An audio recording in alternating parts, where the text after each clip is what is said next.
যারা অন্নপূর্ণা ভান্ডার নিয়ে মিথ্যে তথ্য ছড়াচ্ছেন তাদের উপর মুখ্যমন্ত্রী কড়া হুঁশিয়ারি দিলেন, তাদের উপর নজর রাখা হচ্ছে, তাদেরকে সবাই ওপর কিন্তু লিগ্যাল অ্যাকশন নেওয়া হবে। আর দুজনকার নামও বলে দিলেন যে কারা দুজনে এইগুলো করেছে, ঠিক আছে, তাদের উপর নজর আছে।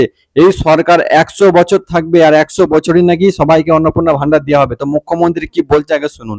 এটা নিয়ে বিভ্রান্ত হওয়ার কিছু নেই।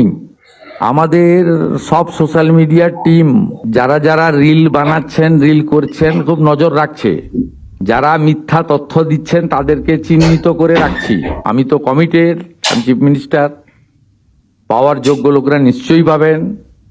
কিন্তু আমি দেখছি রিলগুলোকে পোস্ট যারা করছেন তারা কেউ বিজেপিকে ভোট দেননি। আমি বিখ্যাত করব, দুটো নাম বলে দেবো।